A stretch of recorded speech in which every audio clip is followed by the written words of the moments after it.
जय हिंद, नमस्कार दोस्तों आज हम बात करेंगे आरआरबी ग्रुप डी के बारे में। दोस्तों संपूर्ण जानकारी, संपूर्ण डिस्कशन यानी आरआरबी ग्रुप डी को लेकर आपके मन में क्या क्या क्वेश्चन बन रहे हैं, आरआरबी ग्रुप डी क्या होती है, इसका फुल फॉर्म क्या होता है, आरआरबी ग्रुप डी में सैलरी कितनी मिलती है, क्वालिफिकेशन क्या है, आरआरबी ग्रुप डी में सबसे अच्छी पोस्ट कौन सी है, सबसे अच्छी पोस्ट पे सैलरी कितनी मिलती है, साथ ही इसका सिलेबस क्या है दोस्तों, इसकी रणनीति क्या रहेगी, A to Z हम लोग संपूर्ण सारे पॉइंट पर डिस्कशन करेंगे।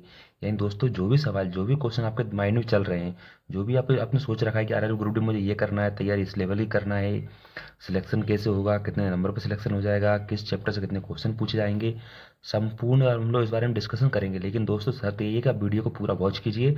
लास्ट में दोस्तों मैं आपको पूरा बताऊंगा कि किस चैप्टर से कितने नंबर के पूछे जाएगा। साथ ही हम लोग बीच बीच में भी उन चैप्टर के बारे में डिस्कशन करेंगे। बस दोस्तों वीडियो को पूरा वॉच करना, सेशन को पूरा वॉच कीजिए। और आइए हम लोग शुरू करते हैं आज की डिस्कशन। हमारा फिर मेन टॉपिक रहेगा आज का आरआरबी ग्रुप डी में जॉब कैसे लें, RRB group D selection, RRB group D का सिलेबस, आरआरबी ग्रुप डी पास करने की रणनीति। दोस्तों पहले हम लोग बात करेंगे आरआरबी ग्रुप डी सिलेबस क्या है, यानी हिंदी में आरआरबी ग्रुप डी का सिलेबस क्या है। तो आरआरबी ग्रुप डी पाठ्यक्रम में सामान्य विज्ञान, गणित, सामान्य बुद्धि और सामान्य जागरूकता से क्वेश्चन पूछे जाते हैं। जैसे विषय शामिल हैं आरआरबी ग्रुप डी परीक्षा एकल चरण में, जैसे कि सबसे पहले सीवीटी, इसके बाद शारीरिक दक्षता परीक्षण फिजिकल, इसके बाद दस्तावेज सत्यापन डॉक्यूमेंट वेरिफिकेशन, और इसके बाद चिकित्सा परीक्षा में आयोजित की जाती है, यानी कि इसके पश्चात मेडिकल होता है। यानी पहला क्वेश्चन बन रहा है आपका कि आरआरबी ग्रुप डी सिलेबस क्या है, तो मैंने बता दिया आपको। जैसे कि सामान्य विज्ञान, गणित, सामान्य बुद्धि यानी रीजनिंग, जागरूकता जीके जीएस पूछा जाता है, सीबीटी 1 एग्जाम होता है, इसके बाद फिर फिजिकल होता है, फिजिकल के बाद डीवी होता है, डॉक्यूमेंट वेरिफिकेशन होता है, इसके बाद फिर मेडिकल होता है, और लास्ट में आपकी ज्वाइनिंग हो जाती है। आइए हम लोग अगले क्वेश्चन के बारे में बात करेंगे जो आपके दिमाग में माइंड सबसे ज़्यादा चल रहा होगा कि आरआरबी ग्रुप डी कैसे पास करें, यानी हम आरआरबी ग्रुप डी को कैसे पास करें। तो बात करते हैं जटिल विषयों की अपनी समझ को गहरा करने के लिए संदर्भ पुस्तकों और ऑनलाइन संसाधनों का उपयोग करें। दैनिक अपडेट के लिए समाचार पत्र पढ़ें, समाचार चैनल देखें और विश्वसनीय ऑनलाइन स्रोतों का अनुसरण करें। परीक्षा से पहले तेजी से रिवीजन के लिए अध्ययन नोट्स बनाएं। तेज दिमाग और स्वस्थ शरीर ही शीर्ष प्रदर्शन का मार्ग है। यानी अगला क्वेश्चन है हमारे आरआरबी ग्रुप डी कैसे पास करें। तो आप कैसे पास कर सकते हो, जटिल विषय यानी जो कठिन विषय है, टफ विषय है, उनमें अपनी समझ को गहरा करें, यानी अपनी समझ को बढ़ाएं, कठिन चैप्टर को समझें। अभी आपके पास टाइम है एग्जाम के लिए, डेली न्यूज़पेपर पढ़ें, समाचार चैनल देखें, और जिस पे आप विश्वास करते हो, यानी दोस्तों जो आपका विश्वसनीय ऑनलाइन चैनल है उस पर आप सारे जीके जीएस मैथ रीजनिंग की प्रैक्टिस करें। और दोस्तों नोट्स बनाएं, नोट्स बनाना बहुत ज़रूरी है, ताकि जैसे आपको एग्जाम पास हो जाए तो तेज़ी से आप उन नोट्स को रिवीजन करें और अपने तेज दिमाग के साथ और अपने शरीर को भी स्वस्थ रखें। अगला क्वेश्चन बनता है आपके माइंड में, कौन सा ग्रुप डी जॉब सबसे अच्छा है। बात करते हैं ग्रुप डी जॉब कौन सा सबसे अच्छा है। तो आरआरबी ग्रुप डी में 4 उच्चतम वेतन वाले पद हैं जिनमें सबसे ज़्यादा सैलरी मिलती है। उच्चतम वेतन वाले पद ट्रैक मेंटेनर और गैंगमैन तथा हेल्पर और केबिन मैन, जो आकर्षक वेतन पैकेज प्रदान करते हैं, और साथ ही रेलवे ग्रुप डी के सर्वश्रेष्ठ पद के तहत कड़ी मेहनत और खतरनाक स्थितियों और रात्रि पाली ड्यूटी के लिए विशेष भर्ती भी प्रदान करते हैं। यानी दोस्तों और बात करें सबसे ज़्यादा अच्छी जो कौन सी होती है या सबसे ज़्यादा सैलरी होती है, तो जैसे कि track maintainer, gangman, helper, cabinet, यानी इन लोगों की सैलरी सबसे अच्छी होती है। लेकिन दोस्तों इन पर रिस्क भी सबसे ज़्यादा होता है। ये लोग सबसे ज़्यादा कड़ी मेहनत करते हैं, खतरनाक स्थिति में भी ये जॉब करते हैं, रात्रि पाली यानी नाइट ड्यूटी भी ये लोग करते हैं। अगला प्रश्न बनता है कि क्या आरआरबी ग्रुप डी पास करना आसान है, यानी सबसे मोस्ट आईएमपी क्वेश्चन कि क्या आरआरबी ग्रुप डी पास करना आसान है। तो दोस्तों इस बार सिर्फ 32,000 वैकेंसी है, उसमें भी कोर्ट केस चल रहा है कि आईटीआई लगा दिए, 10th पास आईटीआई। तो पहला क्वेश्चन क्या बनता है हमारा, क्या आरआरबी पास करना आसान है। तो आईबीपीएस आरआरबी का समग्र कठिन स्तर आसान से मध्यम है। जब हम आईबीपीएस आरआरबी क्लर्क की तुलना में अन्य लिपिंग बैंकिंग परीक्षाओं से करते हैं तो हम निश्चितता के साथ कह सकते हैं कि इसे पास करना आसान है। लेकिन इसका बड़ा हिस्सा इस बात पर निर्भर करता है कि उम्मीदवार परीक्षा के लिए कितनी अच्छी तैयारी करते हैं। यानी कि इसका मतलब ये है कि आईबीपीएस की तैयारी होगी, आपकी बैंकिंग की तैयारी होगी, उन परीक्षाओं के मुकाबले आरआरबी ग्रुप डी की तैयारी करना थोड़ा आसान है, थोड़ा इजी होता है। लेकिन दोस्तों इतना इजी भी नहीं होता है। मेन डिपेंड करता है उम्मीदवार यानी जो परीक्षा के जो कैंडिडेट है वो परीक्षा को लेकर कितना सीरियस है, उसकी तैयारी कैसी है और उसके प्रति वो तैयारी किस टाइप से कर रहा है।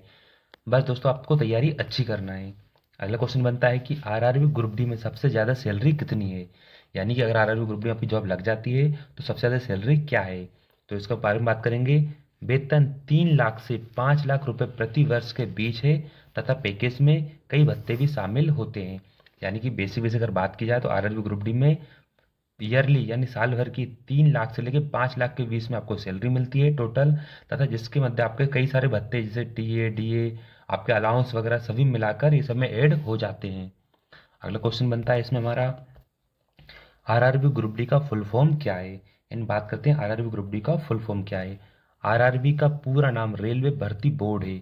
वे भारत सरकार के अधीन संगठन है जो भारतीय रेलवे के लिए कर्मचारियों की भर्ती के लिए बनाए गए थे। अगला पॉइंट बनता है हमारा, क्वेश्चन है आरआरबी ग्रुप डी के कर्तव्य क्या है, यानी इसके कर्तव्य क्या क्या है। दोस्तों लास्ट में हम लोग इसके सिलेबस के बारे में डीपली बात करेंगे, विस्तार से बात करेंगे, ठीक है। समूह घ कर्मचारियों द्वारा निष्पादित किए जाने वाले कुछ महत्वपूर्ण कर्तव्य निम्नलिखित हैं, जैसे कि कागजात फाइलों को शाखा अधिकारियों और अनुभागों तक ले जाना, ये ग्रुप डी के कार्य होते हैं। ख में आता है अनुभागीय क्लर्क के निर्देशन में फाइलों को लेबल करना और व्यवस्थित करना, अनुभाग और अधिकारियों को पेयजल उपलब्ध कराना, यानी ये सारे कार्य आरआरबी ग्रुप डी में करना पड़ते थे। कागजात जमाना, फाइलों को इकट्ठा करना, अपने सीनियर अधिकारी तक ले जाके देना, फाइलों को लेबल करना, व्यवस्थित करना और अधिकारियों को पेयजल तक उपलब्ध कराना, ये सारे कार्य आरआरबी ग्रुप डी के कहलाते हैं। अगला प्रश्न बनता है आरआरबी ग्रुप डी फ्रेशर की सैलरी कितनी है।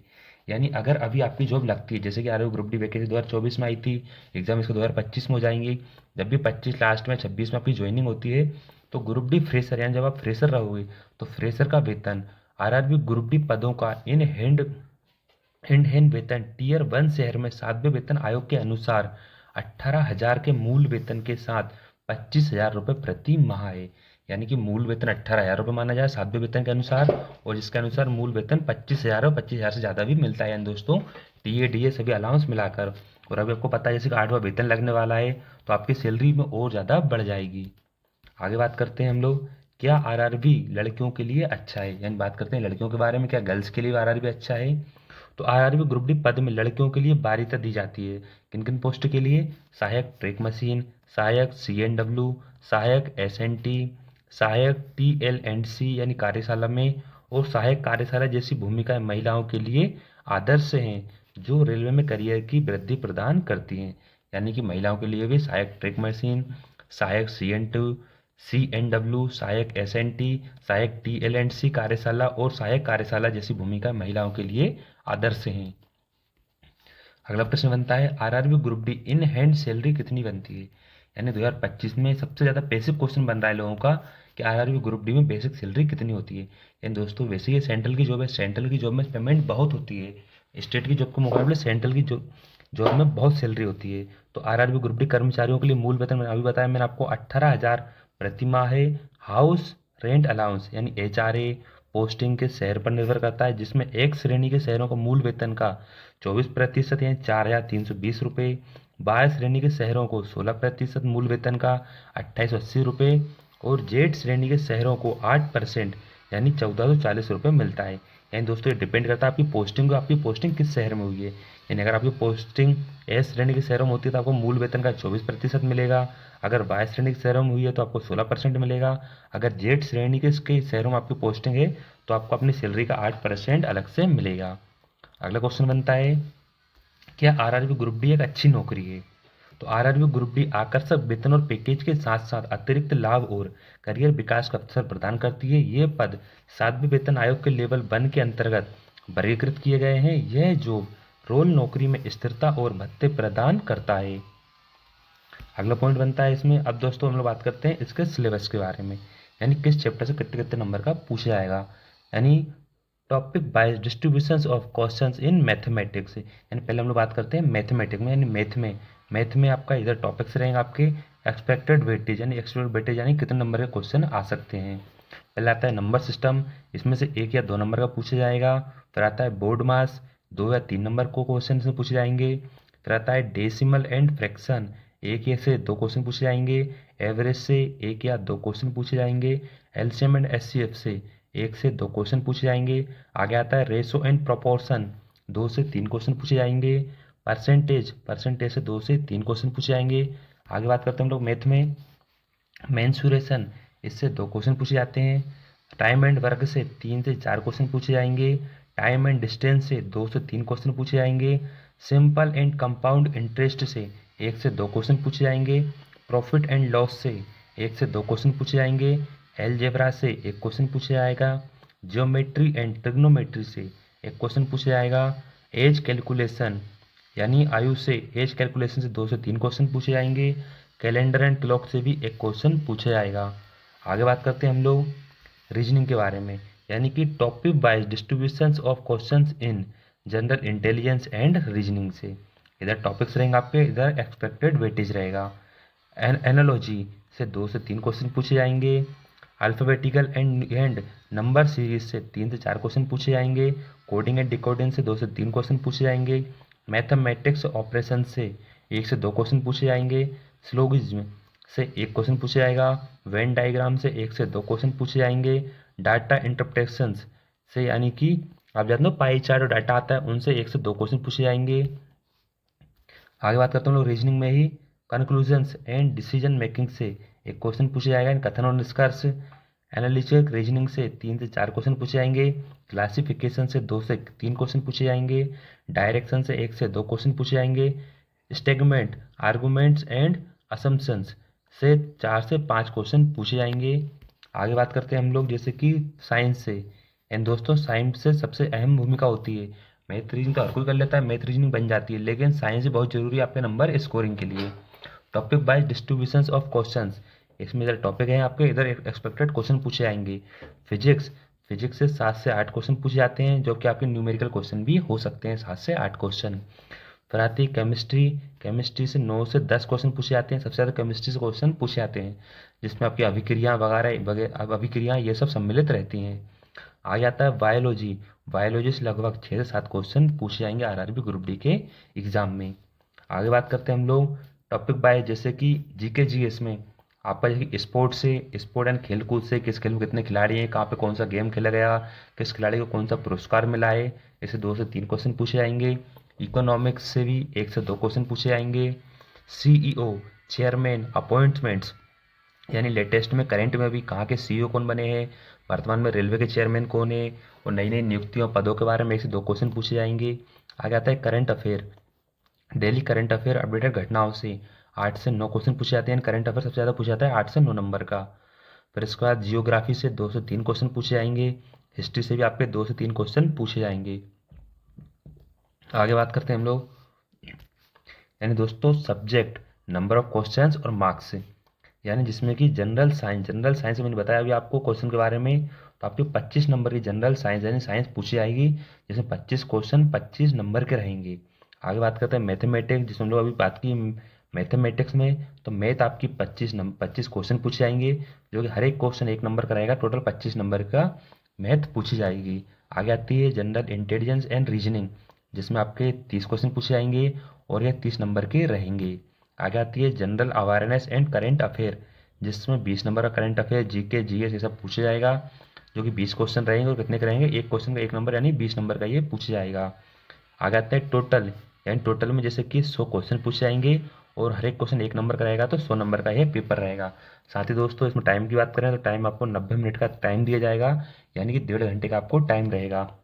लेकिन इसी के साथ ही आपकी 1/3 की माइनस मार्किंग भी रहेगी, यानी दोस्तों आपको हर एक क्वेश्चन ध्यान से अटेम्प्ट करना है। आपका एक क्वेश्चन गलत आपको हजारों विद्यार्थियों, मैंने दोस्तों मैं यही कहूँगा हजारों विद्यार्थियों से आपको मेरिट लिस्ट में बाहर कर सकता है। तो हर एक क्वेश्चन को ध्यान से रीड करने के बाद ही तत्पश्चात उसको अटेम्प्ट करें। कई बार क्या होता है आपका आंसर सही आ जाता है, आप एक ही जगह बी टिक करके आ जाते हो, जब आंसर शीट आती है तो आप बोलते हो मैं तो सही करके आया, जब आंसर शीट देखते हो तो आपको भरोसा नहीं होता। इसलिए मैं कहता हूँ कि एक क्वेश्चन हर एक क्वेश्चन ध्यान से अटेम्प्ट करना। पहली बार में मैं तो कहूँगा अगर अटेम्प्ट पेपर देना बैठे हो तो पहली बार इस पहले क्वेश्चन से लेकर 100 क्वेश्चन तक, यानी दोस्तों एक स्लो स्पीड में सारे क्वेश्चन आपको देख लेना है। जो क्वेश्चन आपसे बने उसको अटेम्प्ट कीजिए, जो नहीं बना उसको सीधा स्किप कर देना है। किसी भी किसी भी क्वेश्चन में टाइम वेस्ट नहीं करना है। जैसे कि मैथ का कोई लेंथी क्वेश्चन भले आपसे बन रहा है, अगर वो क्वेश्चन 4 से 5 मिनट लेगा, आपको लग रहा है टाइम टेकन है, उसको छोड़ दो, अभी नहीं करना है हमें। पर आगे क्वेश्चन अगला क्वेश्चन देखो, साइंस क्वेश्चन देखो, जीके क्वेश्चन देखो, जैसे आप सारे 100 क्वेश्चन रीड कर लो, यानी दोस्तों फिर आप अंदर आपने कितने क्वेश्चन अटेम्प्ट कर दिए हैं। अगर आपने एक ही बार में अगर आप 60 से 65 क्वेश्चन अटेम्प्ट कर लेते हो एक ही बार में, फिर आपको दोस्तों सोच समझ के क्वेश्चन अटेम्प्ट करना है। लेकिन अगर आप 50 से कम क्वेश्चन अटेम्प्ट करते हो एक ही बार में, तो आपको लगभग क्वेश्चन कुछ ज़्यादा अटेम्प्ट करना है और दोबारा से आपको सारे क्वेश्चन को सारे क्वेश्चन को पढ़ते हुए आपको और लास्ट में आपको पेपर को सबमिट कर देना है, या फिर दोस्तों पेपर ऑटोमेटिक सबमिट हो जाएगा। लेकिन आपको मैथ में, रीजनिंग में हर एक क्वेश्चन को ध्यान से सॉल्व करना है। लेंथी क्वेश्चन उन क्वेश्चन को लास्ट में करना, लेकिन कोशिश करना है कि आपको 75 से 80 नंबर कैसे भी करके लाना है। यानी दोस्तों अगर आप 70 नंबर के आसपास जो नंबर ले आते हो तो रेलवे में जो नॉर्मलाइजेशन होता है, नॉर्मलाइजेशन एक अहम भूमिका निभाता है, जिसमें कैंडिडेट को 15 से 20 नंबर तक फ्री के मिल जाते हैं। वो डिपेंड करता है आपकी शिफ्ट के ऊपर कि आपकी शिफ्ट कैसी आई, ईजी शिफ्ट है या टफ शिफ्ट है। तो प्लीज़ दोस्तों मैं आपको सजेस्ट करूंगा, जहाँ से भी आपको मटेरियल मिले, जहाँ से आपको सीखने को मिले, पढ़ने को मिले, वहाँ से आप तैयारी स्टार्ट कर दीजिए। एग्जाम का पता नहीं चलेगा, एग्जाम जरा में एग्जाम आ जाएगा, फिर आप कहोगे मैं तैयारी नहीं कर पाया। तो तैयारी अभी से स्टार्ट कीजिए, डेली एक सेट पेपर लगाइए, अपनी गलतियों को सुधारिए। जिनका सिलेबस कंप्लीट नहीं वो लोग सिलेबस कंप्लीट कर लीजिए। साइंस दोस्तों हमारे चैनल में प्लेलिस्ट बना दी जिसमें आपको रेलवे के जीके, जीएस और साइंस के प्रीवियस ईयर के क्वेश्चन मिल जाए, उन क्वेश्चन को रिवीजन कीजिए और हर एक क्वेश्चन को ध्यान से रीड कीजिए दोस्तों, और अपना सिलेक्शन लीजिए। ठीक है दोस्तों, मिलते हैं अगले सेशन में। इसी के साथ ही अगर आप चैनल पर नए हैं तो चैनल को सब्सक्राइब कर लीजिए, वीडियो को लाइक कीजिए, अपने दोस्तों के साथ शेयर कीजिए। ठीक है दोस्तों, लास्ट तक बने रहने के लिए thank you so much and thanks for watching.